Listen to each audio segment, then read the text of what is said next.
here's what I got tonight. Since we're in Peru, Yeah. and we've been coming here for 20 years. Did you realize that? It's been a long time. We've had a campus here for quite a while. So I want to quickly share with you on this cold night what I've learned in 20 years from our campus here in Peru. Does that sound good? Sounds fantastic. Inspiring? Yeah. Motivational. Here's the first thing I've learned. Life-changing. The connection between risk and experience. In other words, the more experience you have, the easier it is to be afraid.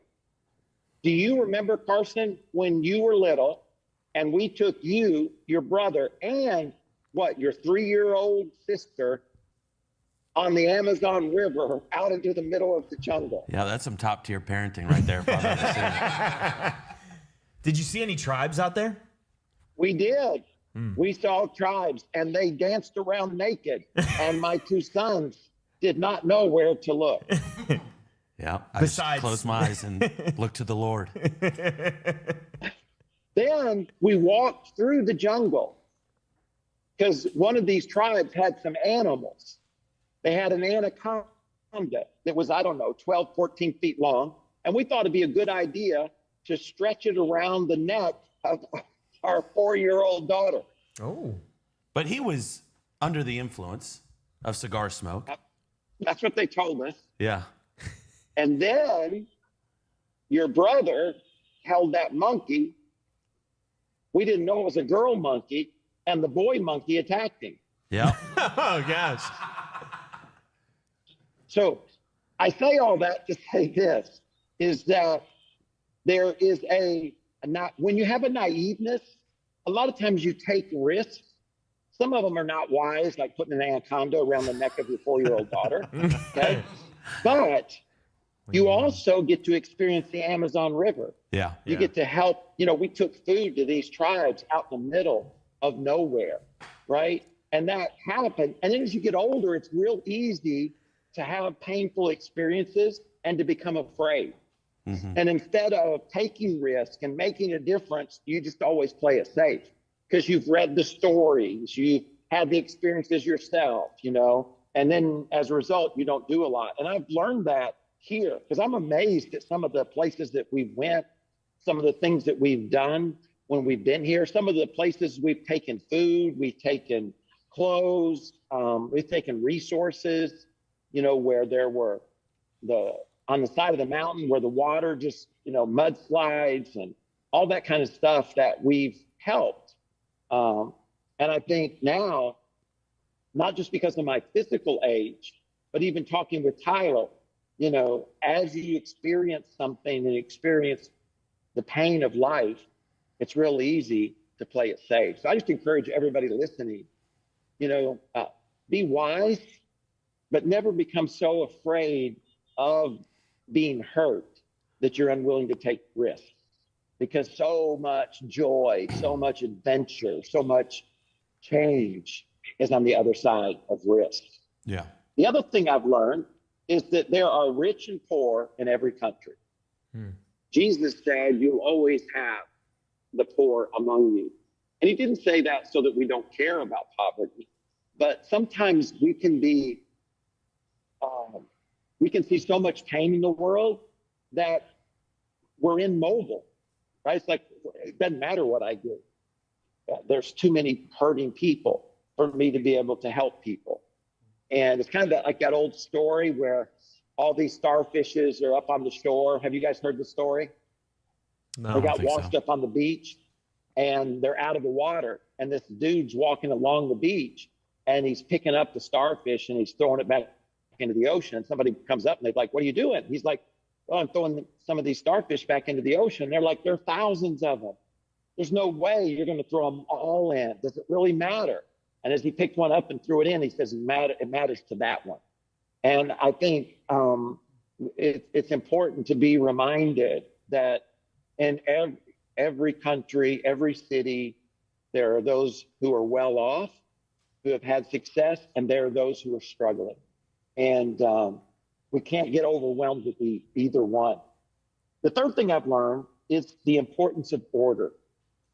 You know, one of the things that is true here in Peru is they have incredible food, they have amazingly kind people, but they have very little order. And what I mean by that is the traffic. I've only been two places where the traffic's been worse than here. One is Cairo, Egypt, Yeah. and the other is Sao Paulo in Brazil.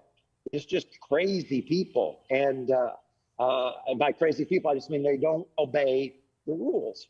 And so as a result, traffic gets locked up, the cars get dented, but it's not just in traffic, it's in line. It's just a part of the culture. It's not somebody doesn't like you and care about you, so they're going to push you out of the way. It's just that since there's no order, since there's no line to be in, there's no who's first and who's second, everybody goes for first. And as a result, somebody's always going to get left out. And it's going to be the weak, right? It's going to be the guy with the small car. It's going to be the person with the handicapped body that easily gets left out. And I like chaos. I like change. I like flexibility. And it's important for me to be reminded that order is important, because in complete chaos, it's the weak that get taken advantage of. And that's who Jesus, you know, often cared for and talked about. That's good right there, isn't it? Amen. So good.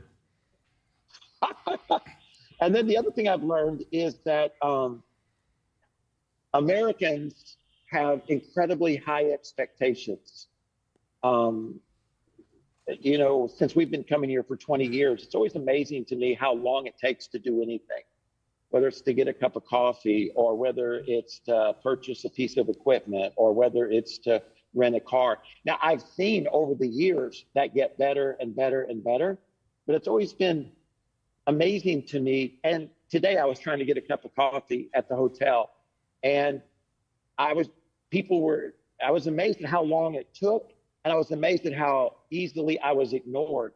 Now, it might have been because I'm this big, tall American, but you know, and nobody really said anything, because they weren't. It wasn't just taking me a long time; it was taking everybody that was there. And I was thinking, you know, in the U.S.,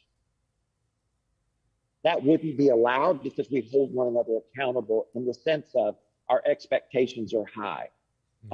In the sense that we expect a certain amount of service in a certain amount of time. And I don't say that to elevate Americans. I just say that to be reminded of myself, just like it's very easy to no longer see the crack in the window because you see it every day, that when it comes to excellence, it's very easy for it to slip because you grow comfortable in the environment that you're in. Yeah. And somebody's got to stand up and say, this is not okay. Right? We want to do this with more excellence and more passion and more excitement.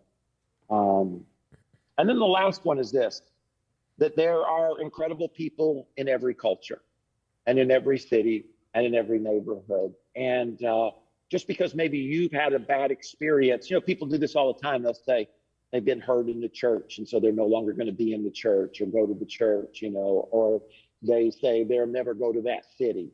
I remember one time my uncle told me, we were talking about cities, because he was in the corporate world, very successful, but that many traveled a lot. They're not traveled, but moved a lot. And I was talking about one city, and he said every city has dangerous places and it has wealthy places. And I think it's just important to remind ourselves that don't just throw like they say, the baby out with the bathwater. Just because you've got a bad experience in a city or in a church or even at a business, don't completely, you know, just say, I'm not going to be a part of that, because you might be missing out. You might be missing out on a great restaurant that's in a certain part of town that you've just kind of thrown to the side. Or you might be missing out on an opportunity to minister to somebody because you had a bad experience with a certain culture or ethnic group of people or a certain country. There's incredible people, and there's selfish people in every business, every culture, every country. So those are 5 things in the 20 years that we've been coming to Peru and our Peruvian campus here that I've learned along the way. I'm very, very thankful for the impact that we've had here and the opportunity that we've had here to be a part of it. And